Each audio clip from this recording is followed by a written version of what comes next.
Hello Megalithomaniacs, and welcome to the first Megalithomania podcast. Today we're speaking with Robin Heath. He's a researcher based in West Wales and he's written a number of breakthrough books on the prehistoric science of Stonehenge, and also he's done a lot of work on the bluestone sites of Wales where some of the stones from Stonehenge came from. Some of his books include Bluestone Magic, The Measure of Albion with John Michel, Temple in the Hills, and Alexander Thom Cracking the Stone Age Code. One of the books he's written is called Proto-Stonehenge in Wales, which came out a few years ago, and that looks at the landscape of West Wales and the Bluestone Quarry area and how that relates to Stonehenge. A new documentary has just come out on the BBC called Stonehenge, The Lost Circle Revealed. And in this interview, we have a look at that in quite close detail, and it features the work of archaeologist Mike Parker-Pearson, who's also going to be speaking at this year's Megalithomania conference, which may be going online now because of COVID restrictions. We're going to make an announcement in the next couple of weeks. And he's done some astonishing research in the landscape there over the last decade, doing digs in various quarries and at various sites. And he believes he's found the origins of the bluestones and the fact that they may have even been part of a stone circle that was moved from that area to Stonehenge. So we're going to analyse the whole show, have a look at it in detail, and also have a look at some of Robin's research and how really it backs this up and it kind of expands it to a whole other level. So let's dive in and welcome our first Megalithomania podcast guest, Robin Heath. So we have a special interview today with Robin Heath. He's joining us to discuss aspects of the new report that's come out, the new documentary that claims that there was an original bluestone circle in Wales that got moved to Stonehenge. This is all a big story at the moment. Mike Parker-Pearson, the archaeologist, has been involved in this. But Robin's been living in West Wales for a very long time and looking and writing about Stonehenge in depth for even longer time. So his analysis of what's been going on there over the last couple of decades has been stunning, to say the least. So we're very pleased he's joining us to have another look at these so-called new discoveries, when actually some of the discoveries have been known about for a very long time, obviously including the whole Merlin legend of him bringing the stones to Wales. So Robin, so just quickly, I mean, just so people, I've done an intro already, but what is the reason you're so obsessed and so into studying Stonehenge? Obsessed is a very big word, isn't it?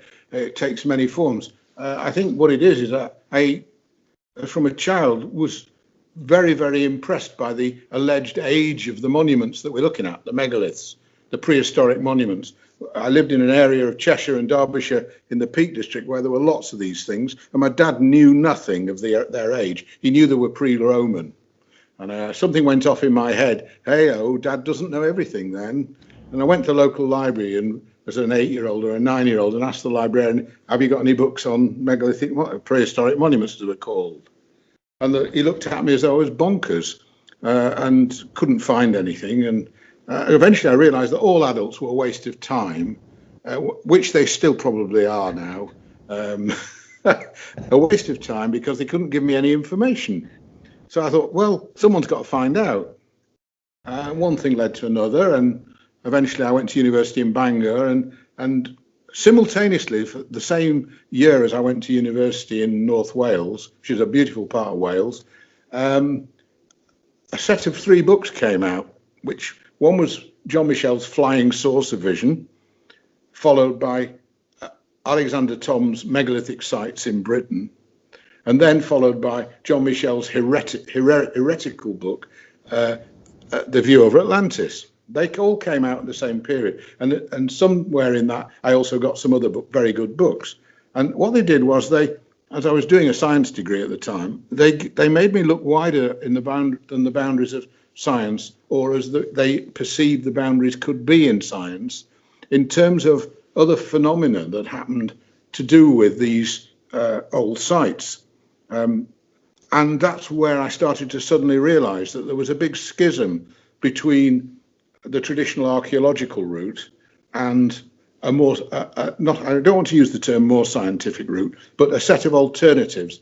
And I've spent the rest of my time on and off, now full time, looking at these sites in a way that includes things that archaeologists have consistently dismissed as unimportant, or they've derided, or they've ignored.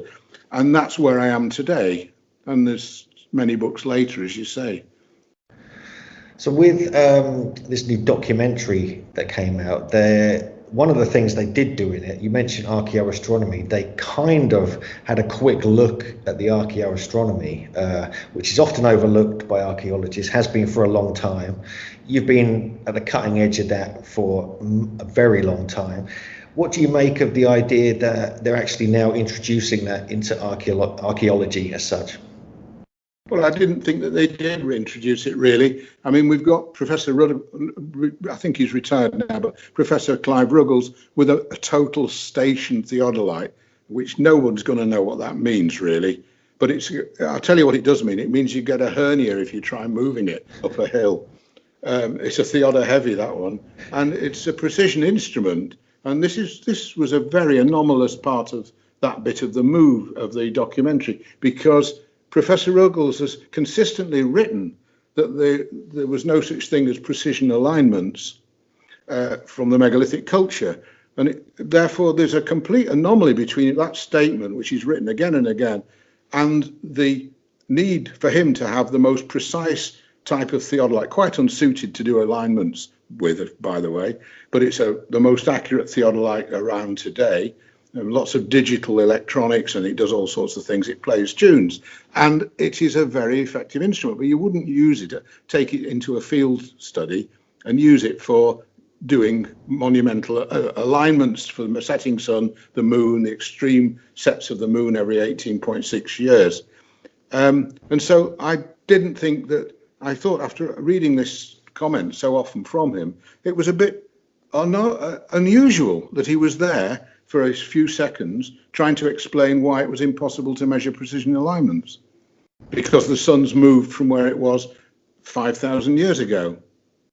Well, the argument's spurious, because yes, the sun has moved, the sun's disk in width more to the south and north, depending on which way you're looking.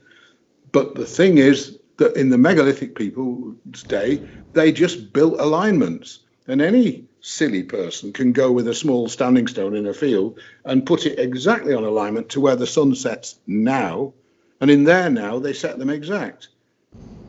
They're not exact now because the sun doesn't set in quite the same place.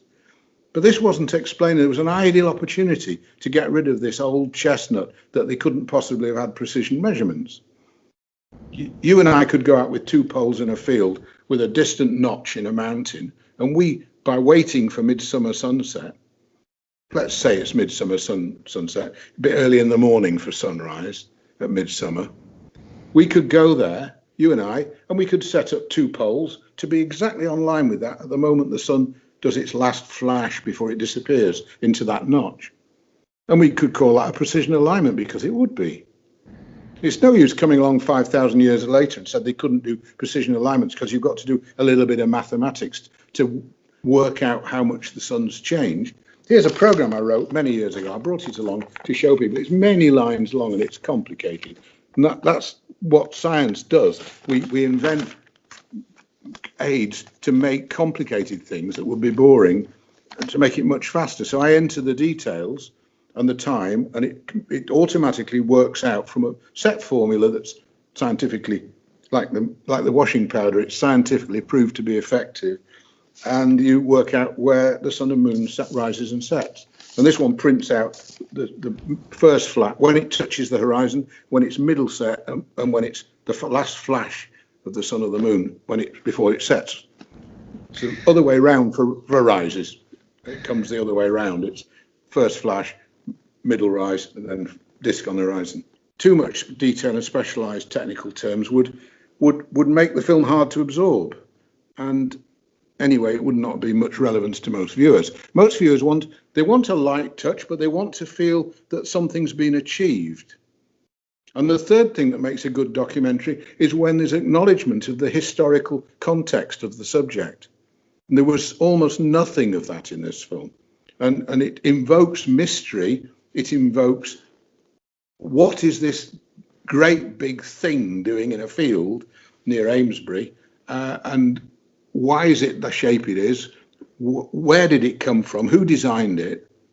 And so that would, to me, have made that documentary a lot more interesting. We could have had a lot less of the, oh, isn't it mysterious, and the woos and the wahs, which is a bit sort of it's a hard pill to swallow if you try and bring a scientific reason into these monuments. And they missed so much. They had an opportunity, and they missed so much to concentrate on this single belief or this single evidence that there were once, first of all, stones in the Aubrey Circle, the inner circle at Stonehenge, that when I started, you were not allowed to say there were stones in it. There were wooden posts, but no stones. And then a number of books came out that said, well, that's a red herring. The cremations were later and Bronze Age. And of course, the whole the dating of Stonehenge has slipped back nearly 1,000 years from the date when I started this work. So this makes you aiming at a moving target the whole time. So if we have this other circle, we were told it was 110 meters in diameter, and that's much bigger than the Aubrey Circle, which is 83. But no mention was made of any numbers. The Aubrey Circle is 56 holes, and 56 bluestones presumably went in those. What's the meaning behind 56? Who would choose 56? Now, any student of Greek will tell you that 56 is a number associated with eclipses and the god Typhon, and Monty Typhon. And it's a very big thing that 56 is to do with the sun and the moon. And there it is. And why is it 56? There was no mention of the fact that that would have been a good prelude to this new circle. But we're not given the spacings of the stones in the new circle, whether they're equal spaced, as they are very closely in the Aubrey Circle, or the holes that are left, the cavities, as Aubrey Burl call them. John Aubrey call them, not Aubrey Burl. And so these things add up. There's so much more going on in West Wales, and particularly around the area of Wine which where the alleged circle's been discovered. And I'm not an expert at below ground, and we must remember that and I'm going to quote Mike Parker Pearson here. In a Guardian article last August, on the 17th of August, he said, when we're looking at prehistory, the buried remains are the only evidence we have. Well, I can't agree with that, because below ground is really good. If you find things that would have got destroyed, or they're preserved in where they were, and there's all sorts of interesting things. And we love programs about that. Time Team, again and again, and any program that's dealing with the development of archaeology can make a very exciting program by discovering skeletons, by discovering weapons, by discovering the pottery or what they ate and when they ate it. But that's not where the end of evidence is. Now, what about the geometry? Stonehenge is a very geometric building. It's symmetrical, it's circular, and it's got numbers of stones which can be counted. It's got distances between everything, which is metrology. And we've also got to consider that right in the middle of all that, we've got the actual function of the device. What was it for? So we've got astronomy, geometry, and we've got metrology, the measurements. And all of that's above ground. And you see, I'm not at war with these archaeological people. I rely on them for dating and all sorts of other stuff. It's transformed my interpretation. As new stuff comes out, I get it and I read it, and it's helped enormously. But this is not the sum total below ground. And if you want to know what's going on in a community, in a culture, you do not dig in the graveyard, you go in the church. In the church, you're going to find out what people were thinking, or you stand a chance. You do it by measurement, by symbols. The symbols if you go to Chartres Cathedral, you find huge amounts of symbolism that tell you what the culture, the vibrant culture that put that cathedral up and let it burn down again and again and again over many centuries. But each time there was something there. Below ground was the most ancient and most sacred crypt in Dolmen in northern France, a Celtic site of great value to the Romans. And not many people get to hear about that. On the tour, you hardly hear anything about it. So let's just say that if you ignore this other evidence, or you deride it, or you call people who study it lunatics, which has all happened, then you have to, at some stage, recognize that you're not going to get anywhere unless this chasm between these two subjects is joined together and healed in some way.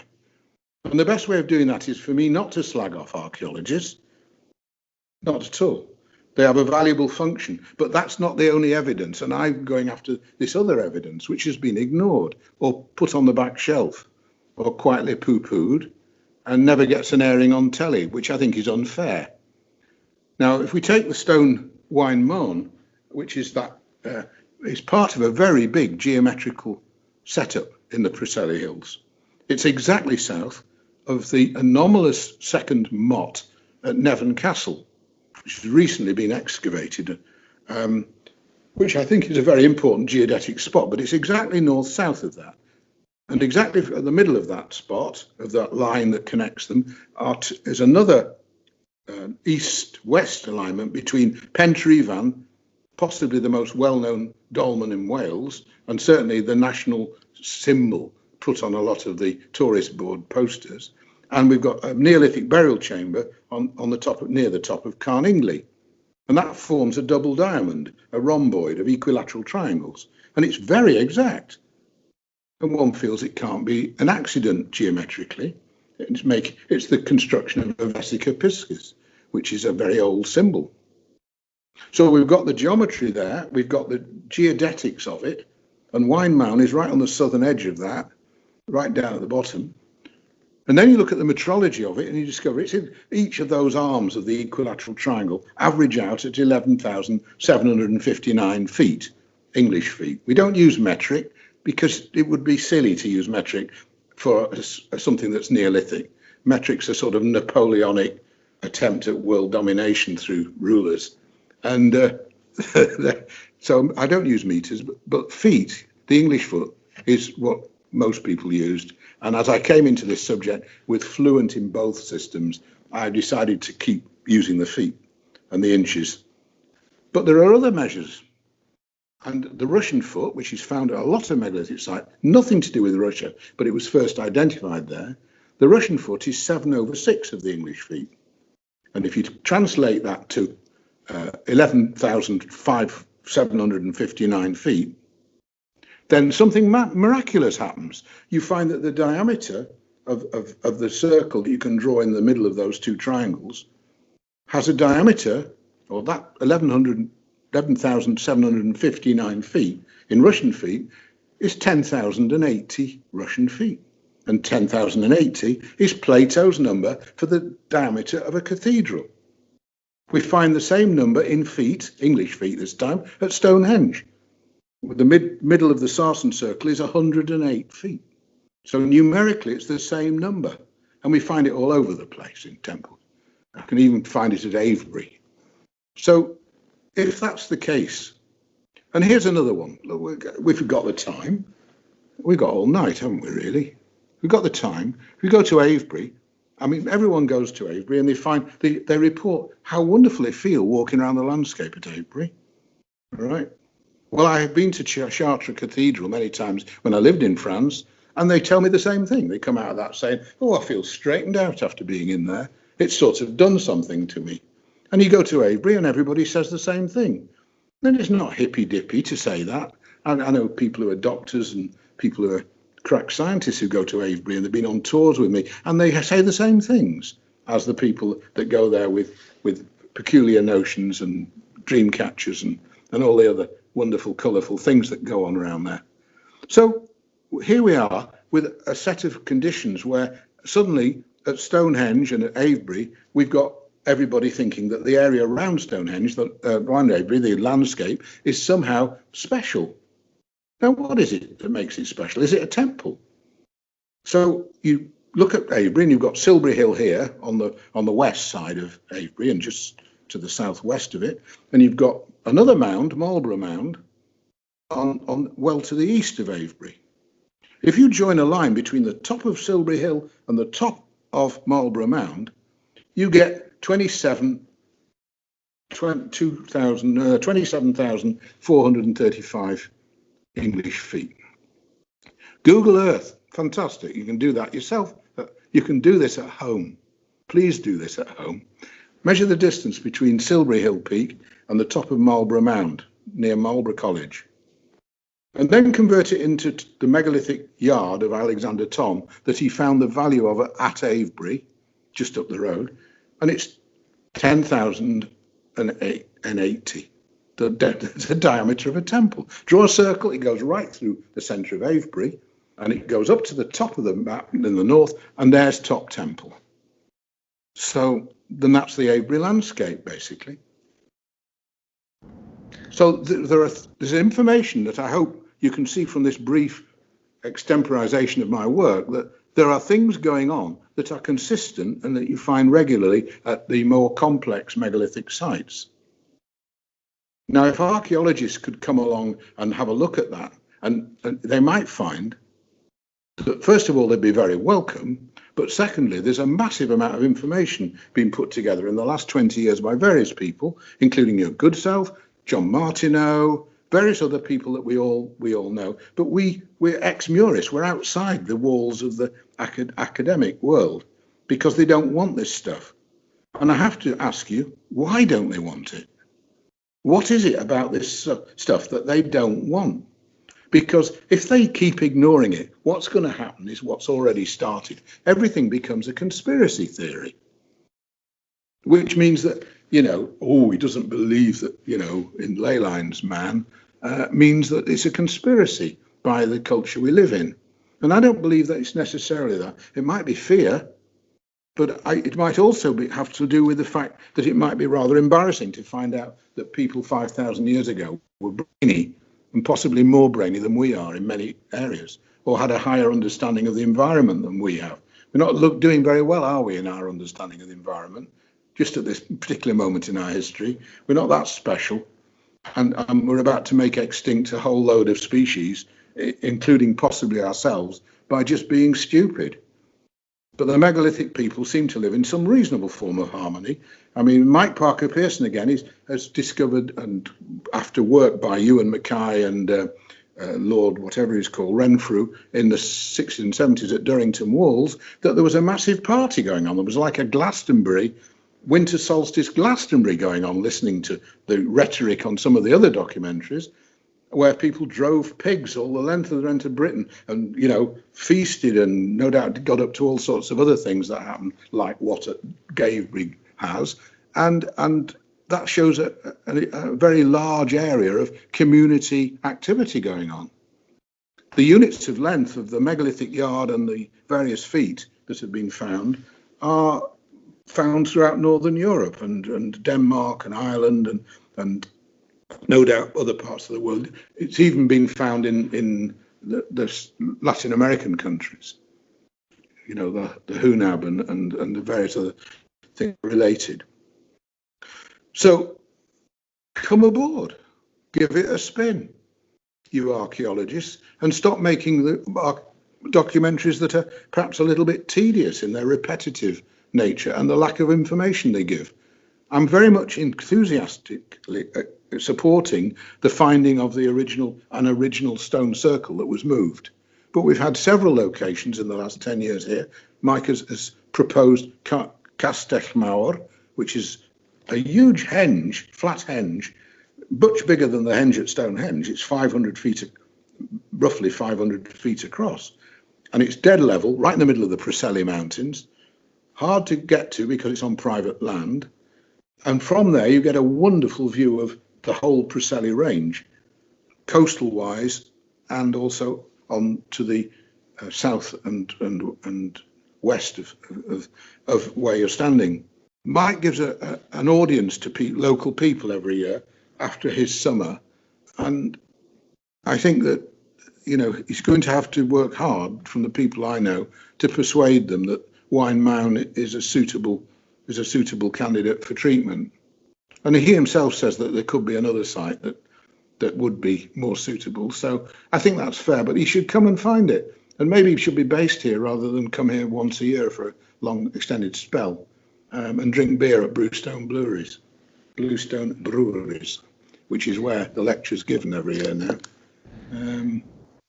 So what do you make of this theory that he's put forward that Wayne Mound is actually the origin point? I mean, has that been proposed before?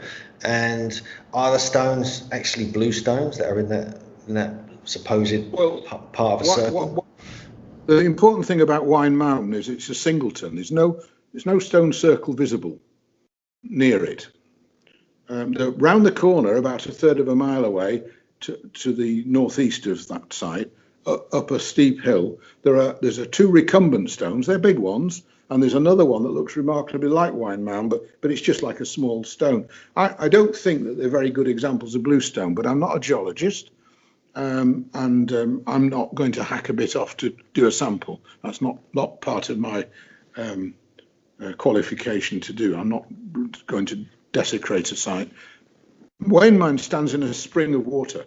It's unusual because the symbolism won't escape you, that a great big phallic megalith stuck in a spring is quite a symbol. There's another one on Coldy Island, the same, which is just the same. But I think Wine Mound is not high-class bluestone.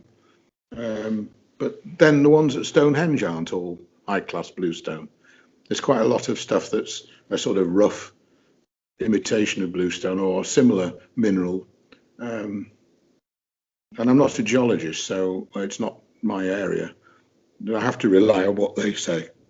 Also, one of your discoveries that I think, well, I'm certainly interested in, and it sort of blew my mind when I first heard you present it, was this Lunation Triangle, which connects geodetically the area of the Preseli Bluestone Quarry with Lundy Island, which we also were involved in discovering something there, and Stonehenge. I mean, could you just talk a bit about that original discovery and why aren't things like this mentioned, in documentaries like this? Because to me, that's at the cutting edge, and this should be kind of brought out as there's a geodetic significance. Yeah, I entertained a film director who makes a lot of documentaries, quite well-known ones, and it's particularly about pop stars that are getting on a bit. He does their life histories for Channel 4. He's done a number of those. And he came up here and was fascinated by the Proto-Stonehenge in Wales book, which is about another lunation triangle here in the Preselis. The lunation triangle is an ancient symbol that has been completely forgotten or annihilated by ongoing cultural changes in some way. But basically, it enables you to calibrate the number of moons in the calendar year very accurately, just using simple geometry. It's a wonderful fluke of nature or coincidence. Some would say it had metaphysical connotations, but if we just keep to what it does, if you take a 5, 12, 13 triangle and make it on the ground, and you've done that with me, you automatically get the right angle when you bring the 3 lengths of rope together and peg them.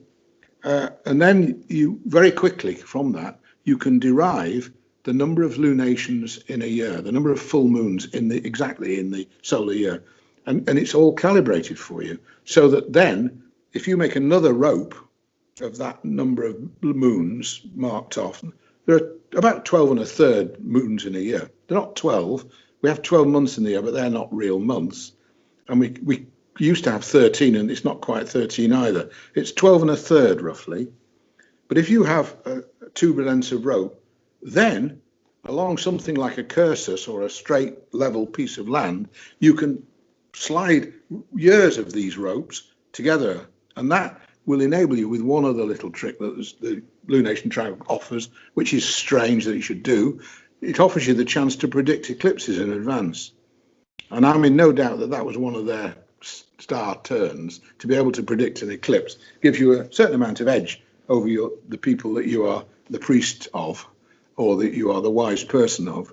If you say at 2 o'clock tomorrow afternoon the sun's going to go black, or the moon is going to go copper coloured tonight, be ready, guys, and it does, it sort of implies that you've got a direct line with the gods.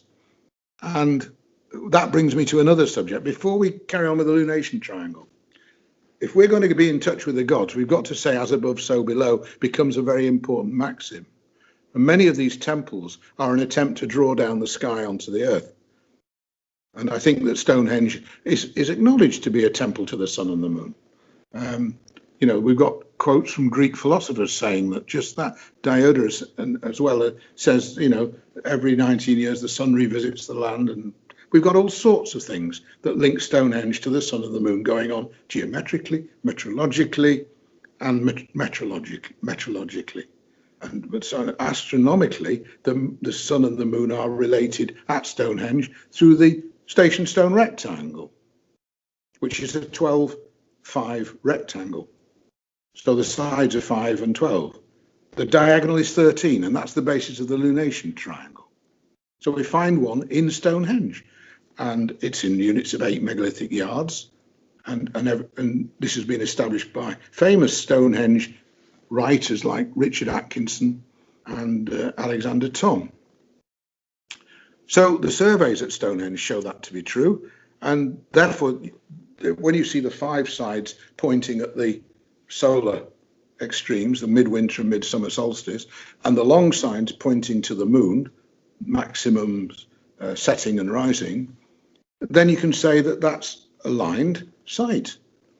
And it's saying something about 5 and 12 and consequently 13. If you take that a step further and you find this other business, the Lunation Triangle, you then, if you're sitting down and thinking about it, and I did a lot of thinking when I lived in France, had no books, very good to go with no books for a while. You just sit down and you just think, and you work things out by drawing pictures and thinking.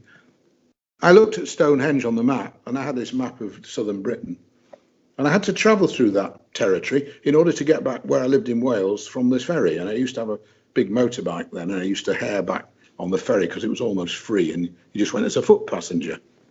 So I used to go back and head through all that territory between Stonehenge and Wales. And on the map, you can see there's Stonehenge and there's the Bluestone site. And I measured the angle with a ruler from east and west and found it was the same as the Lunation Triangle, the 5, 12, 13. So you carry that line on from Stonehenge east-west, and you end up at the middle of Lundy, not just hitting Lundy, but actually right in the centre of Lundy. And where there is even a club that meets there called the Centre of the Island Club. And that's the right angle of the triangle. Now, if you carry north from there, from Lundy, you eventually come to the Preselis. You don't, if it's going to be accurate in length, you don't go to the Bluestone site.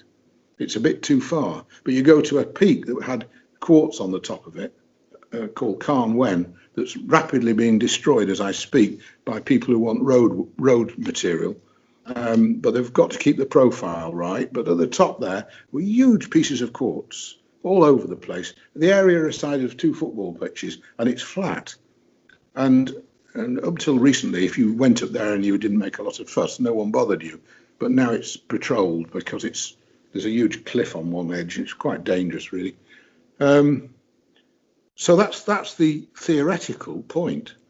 And it's you from that point you can. It's the only place in the Preselis where you can see through to the north of the Preseli range. And just over here, only a mile and a half, you've got the Bluestone site, which you can see very clearly. So it's a pretty good hit. It would be a miracle if it was exact, wouldn't it? Because they're all natural. 2 of these things are natural features, Lundy and the Bluestone site. But Stonehenge may have been placed where it is. It's a possibility in order to create that 5, 12, 13. And I think my work has shown a very good case to put forward. I don't think that people should necessarily believe anything I write. They should read it and prove it for themselves. I'm a great believer in people using Google Earth and maps in order to evaluate for themselves whether I'm speaking with forked tongue or whether I'm working for the devil, or has been said by some people, or whether in fact I'm just a guy that wants to find out some answers where before there were none. And that's the big problem. The dearth of stuff to answer my original questions about megaliths has not come from an archaeological book, although many of them have been very interesting. And I've had great help from archaeologists. Aubrey Burl, Ewan Mackay, both passed away this year. I shall miss them quite a lot. They were good. They were friendly. I mean, Ewan Mackay's been to stay with his wife here, and Aubrey Burl and I've got hour-long interviews with both of them done years ago, which I might sell to someone for the right fee. You interested?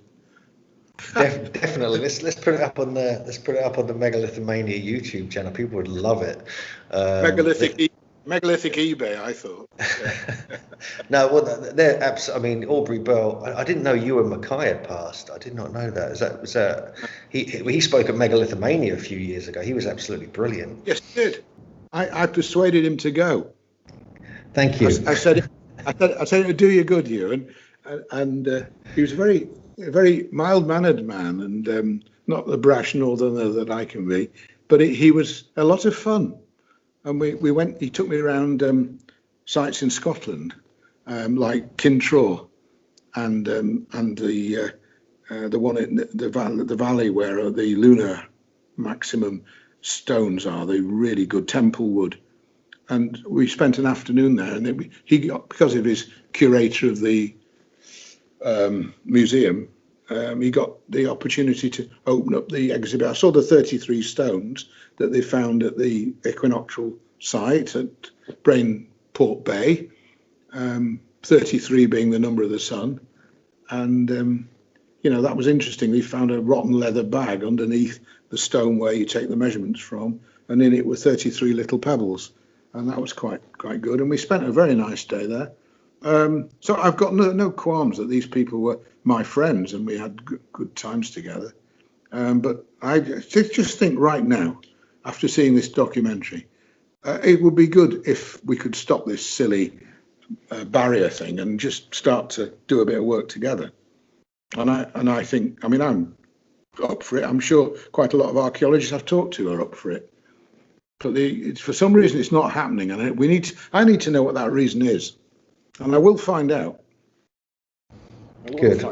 Yeah, I mean that's one of the things we obviously try and do at Megalithomania. We try and bring these different elements together, these alternative, the academic, because there's so much we're all still learning. And I think that's one of the things. But getting back to this documentary, there was a couple of things that caught my eye, which maybe you could comment on. One of them was the fact that they claim to have found one of the holes at Wan Mawn was actually the same shape as one of the bluestones that's currently at Stonehenge, and they did this computer-generated image of slotting it in. Yeah. But I've got an issue with that because, as you know, you've built stone circles. I've been involved in building modern stone circles. You don't just lift it up and put it straight in. You kind of have to move it about and try and fit it in. So the fact that, do you think they're just trying to, is that just a coincidence, or do you think there's something in that? Well, the answer, I can, in reverse order, the question you ask at the end, is that what they did? I don't think they're asking the right question at all there. You see, I think that what was answered was, did they move a circle to Stonehenge? Mike Parker Pearson says yes, they did, and that's part of his evidence. This is a collection of cards, some of which are trump cards, some of which are duds, which he has to filter through as what we get to hear. And he's had lots of duds, which is what happens with experimental research. You have years and years of not having anything happen much, and then suddenly you're onto something. But what bugs me is that we don't know how they got to Stonehenge. Even more important, and no one seems to be asking that on the programme, is why? Why move them? We got all this tribal stuff and moving the gods and the important people, and there was travel between the areas. But I mean, if they were doing pig droving from all areas of Britain every Christmas, it was not surprising that they had mates in Wales and they had mates everywhere else. And so that was an anomaly. We don't get to hear why.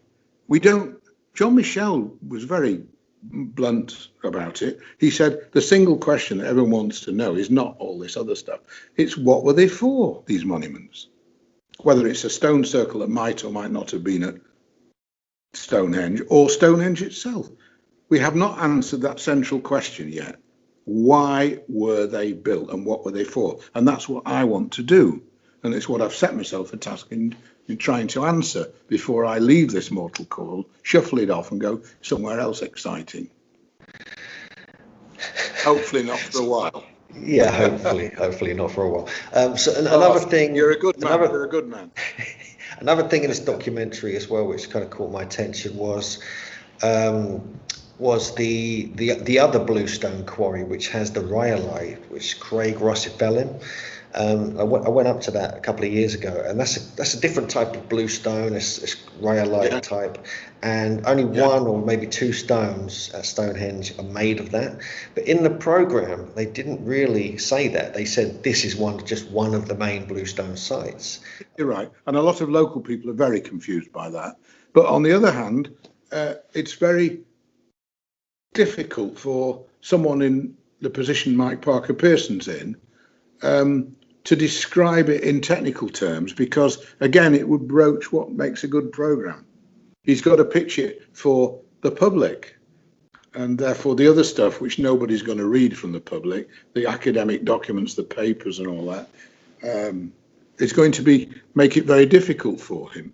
I mean, the fact is that the stone, I've stood on that stone with Mike, we've had a good laugh there together, and it's a very blue stone, so it's a description of the colour of the stone, but it has none of the feldspar pieces that bluestone has, and it's not got that knobbly texture that you get with bluestones. Doesn't feel right either, and you know, but that quarry was obviously used. They found a fire there, a megalithic fire remains, where they ate some disgusting stew or something made up of insects and worms and things, and shellfish. And then they've got the other evidence of it. They actually found where the rocks were taken down. But you can get that with real bluestones, as you well know, up at the bluestone site. You've been up there. You know, that you can see exactly how their mines work. This was easy meat to get them away from. They're all cracked with fissures along geometric straight lines, and you can pierce them, lever them out. You can even see where the wedges have. Indeed, on that program, they showed where a wedge had been used to slide a big megalith down. And there are some dead ones or dud ones or ones they didn't use, fail the grade, lying about down that mountainside, that you know, facing the south towards Milford Haven and Tenby. So we have to ask, well, what is going on there? Why do people want to move stones 135 miles as the crow flies, or the pterodactyl flies? Why do they have to move those stones to Stonehenge? We're not talking 3 or 4 tons with those. Some of them are a bit more than that. The programme did underestimate some of the weights of the bigger bluestones, but most of them are, 2 to 3 tons. But, you know, I wouldn't like to move them 135 miles. We haven't got a definite route, and we haven't got evidence of a sledge or how they were moved. We don't know whether they were rollers, greased rollers, or we built on the documentary. They built a little box round one and pegged it, and that seems to me quite a sensible way of doing it, because you can then get purchase on the wood round it and really give it a good pull.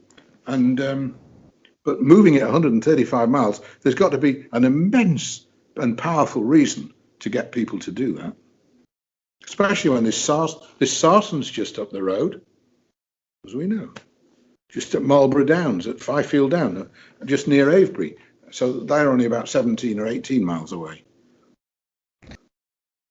There was that stone they said they found. Was it Milford Haven? They said they found 1 or 2 bluestones there, and that was one of the routes they put. I don't know if it was in this documentary, it was in a previous report, I think. But then other people say it was a water route they took. They were using the sea, then the rivers, and the coast, and other such things. But I mean, if you look at the Merlin myth, he used different versions, sort of different translations of Geoffrey of Monmouth's History of the Kings of Britain. He used engines, gears, sort of hinting that he had a technology, or he just levitated the stones. Well, I mean, what these medieval people in their books were describing was a siege engine, which was all gears and exactly the same thing, but to throw a stone over a long distance, wasn't it? You know. Yeah. The thing with Merlin is he's a 5th century. If he had reality, he was born around the 5th century because the myths are all related to the time of Arthur, who is a sort of semi-mythical, maybe a number of kings that were powerful. The nation was in a bit of a mess around that time, and they needed a hero figure, and Arthur's a solar hero, comes along and wins the day, except he gets killed at the end.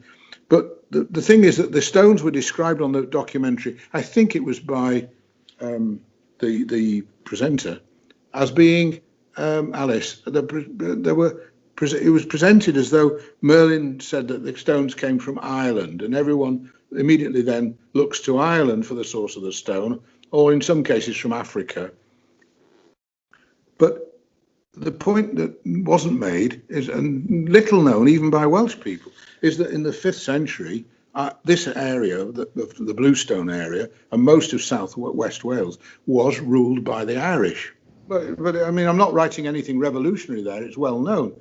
And the Romans, when they cleared off and scarpered back to France, thinking that England was about to be invaded by barbarians, left an Irish tribe in control of the area. And they got on reasonably well with the local Welsh people because they spoke the same language. And the outcome of it is that Merlin, being born at that time, would think, because Irish was spoken as the main language, would think that Ireland was West Wales. It was a colony of Ireland, in fact. But you can quite see that where the confusion could... I mean, medieval stuff is so muddy, isn't it? It can so easily become this or that or that. But the fact is, if you believe in Merlin as a real person born around the time that they say he was born, which is about sometime in the 5th century AD, then he would have been born in a world where he would have been told it was Ireland. He would have been part of Ireland.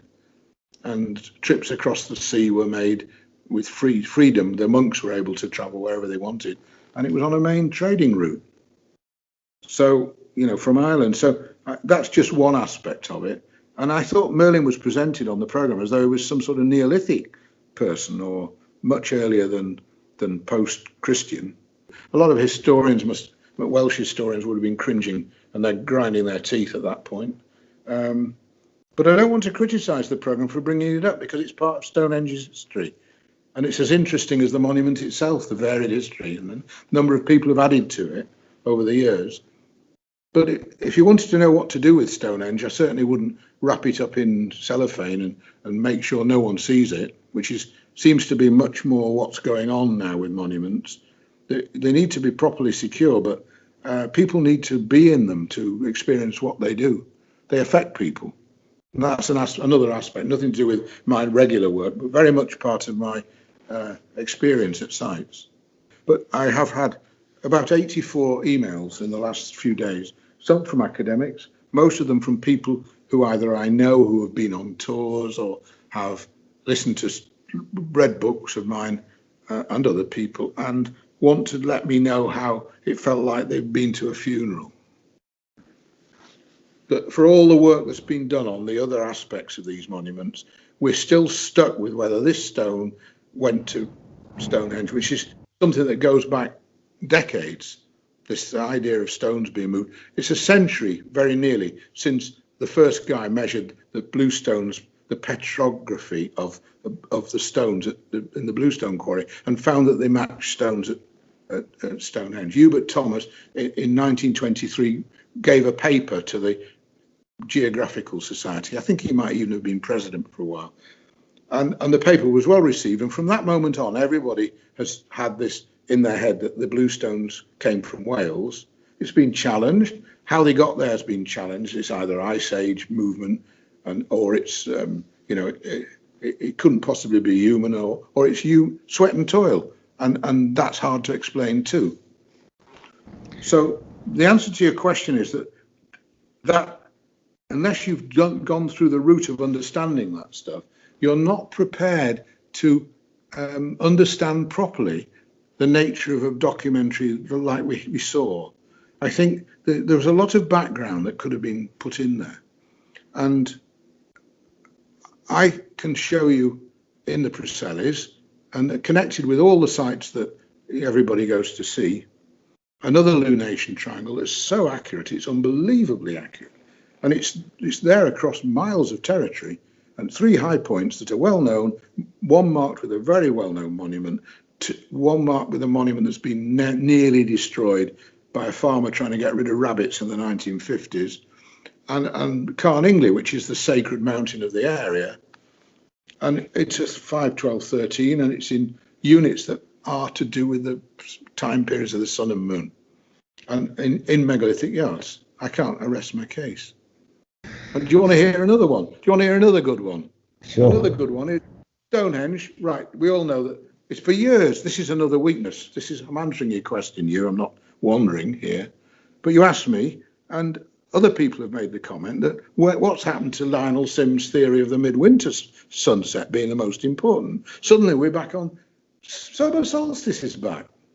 All this about winter feasting and the fact that they went up the avenue in order to see the midwinter sunset, which it doesn't quite accurately fit. If you do the, if I use my program, available at all good bookshops, if you use that program and type it up and use it, you'll find that it's not quite right, the midwinter one. It's not quite opposite the midsummer one. But if you take the avenue, which has always been assumed to be the direction of the midsummer sunset at the time, and you measure the length of it, which I did while I was staying in your place in Stonehenge Cottages early in the morning, then you discover the length of that avenue in megalithic fathoms, which is 2 megalithic yards length, is exactly 1988 feet long in their feet. But I made a pedometer, which, you know what a pedometer is? Thing you roll. You see the measuring roads with them. It's a wheel. I made a pedometer with a megalithic fathom as the circumference. It makes it really easy, very quickly, to make an assessment of a length. It's quite accurate. It's accurate to within 1% if you're careful. And you measure that, it's 1988 feet, means nothing. Chris Chippendale's book on Stonehenge, The Complete Stonehenge, tells you that it's just under 2,000 feet. And then it veers off to the right, down to the Avon, and that's what the subject of many documentaries previously about Durrington walls and that. You get to the point where you have to grab the bull by the horns and divide 1988 by 5.444, which is the megalithic furlong in feet. And when you do that, it's 365.25. Ha ha! That's the year. The thing that marks the year at Stonehenge is the annual solstice thing. And there's the avenue, which is 365 and a quarter megalithic furlongs in length. Now, that's a pretty important bit of information. So you're thinking there, I can hear the cogs. So why isn't that public knowledge? Why isn't that taken on board? Because it is actually quite an important measurement, that one, isn't it? In the right units, the same units as we get in the station stone rectangle at Stonehenge, which everybody accepts, if you convert that to megalithic fathoms, you're going to find out that that's nice whole numbers and it's significant too. But we won't go there. We'll just say, look, the avenue, it marks the year where the sun rises in at 4:52 in the morning. Awful time to be up, but worth it. Magnificent sunrise occurs occasionally there, and it's on the line. And that the length of that is 365.2 something feet, megalithic furlongs. And what else can that mean? It means that they were measuring the year, and that was the units they were doing. A day is a megalithic furlong, a representation. But it's a length of time, not just a length. It's a length of time represented. And then you can make ropes, and then you can do astronomy, because you can mark events on the rope, like a keep rope in Latin America that the Peruvians used to mark key events. You know, the ropes with splices in, marking events in time, lengths of time. And you can do all sorts of things, because you've then got a way of recording time and doing sums by putting ropes of different times together and see how often you get an eclipse and what the repeat cycles are. There's all sorts of things you can do. That's the stage of my work where I would like to spend more time in the future, is actually building a few engines that, or machines that, with ropes, or mechanisms that show how to do that process easily. And one final thing at Stonehenge that wasn't covered was that they showed Woodhenge. And somehow Woodhenge is mysteriously linked to a lunar energy and Stonehenge to a solar energy. It wasn't explained. Now, the thing is that no one seems to have done at Stonehenge. Woodhenge was discovered in 1927 by 24 took a photograph from the air. A pilot took a very early aerial photograph showing that it was more than just a mound. And then the Cunninghams, Maud Cunninghams and her husband, excavated it just before, finished about 1929 and wrote it all up and discovered it was concentric, a concentric sort of ellipse shape with several different layers of posts coming concentrically outwards.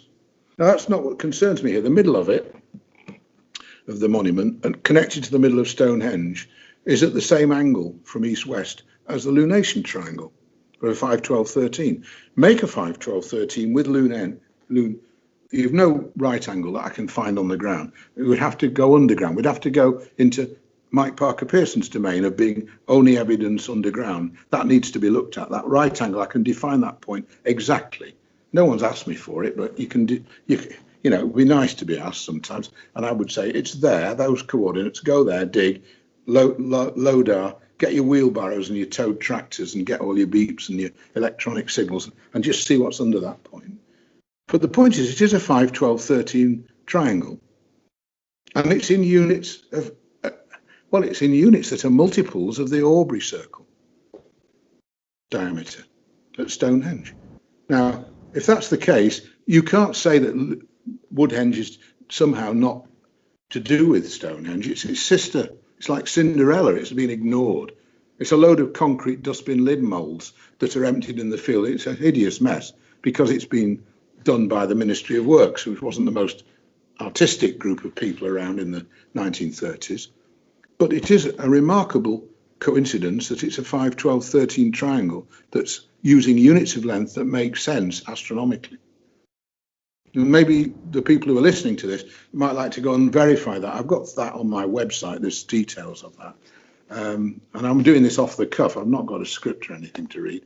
So, that is I think Woodhenge is a great revelation to me because it's been there doing nothing, going nowhere. For years, nobody really had a place for it. It's a singularly uninteresting place to visit apart from these concrete plugs that they put in the ground to mark where the post holes were. I'd like to rebuild it. Couldn't look worse. It could be rebuilt. Yeah, you could do that. Some great, beautiful wooden posts. They could build it like it was. Loads of people around here are living in houses like that, and they'd love to get the chance to do that. I mean, we're talking top craftsmen. There's loads of people building huts they're living in around here that are made much the same way. Okay, so I think we're we're getting near the end of this, but I just wanted, is there anything, this whole documentary, it's obviously going to be viewed all around the world. People are going to be talking about it. Is there any final thing that you believe could have been added to it just to kind of give it the full story? It's very, very powerfully tells us where Mike Parker Pearson has taken this work, and all credit to him. This guy works very hard. And I've seen him in action at sites. I've stood there and watched and taken photographs, and he's all over the place. And it's a very useful piece of information. But sometimes you've got to include people with other bits of information, and this is not a heroic journey we're on. This is the journey of persistence and of careful observation, measurement. It's just like any other subject. You can't jump to conclusions. Now, I don't suggest he has.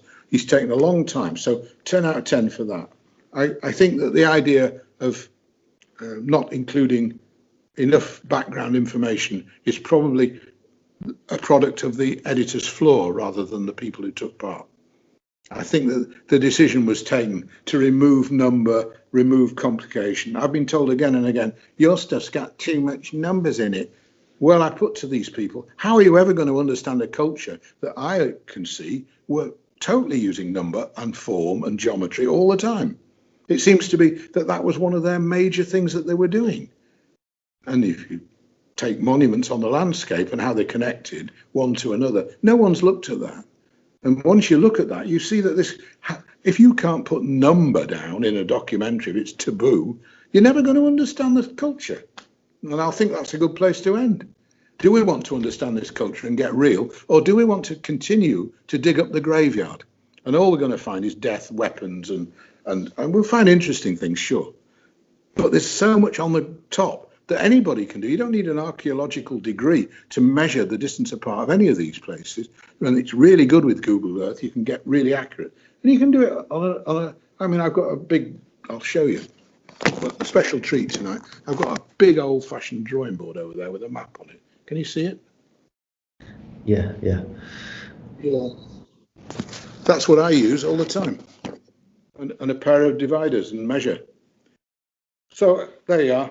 It's what I do, and I can't say that anything that anyone else does is particularly unfavourable. I'm glad to see people working on Stonehenge, but I think if I was doing the narrative for that documentary, it would be significantly different. And that's just then therefore it's personal, isn't it? So bravo for doing it. Could do better, maybe. All right. Well, thanks for your time, Robin. I appreciate it. I mean, if people want to catch up with Robin, they can go to robinheath.info.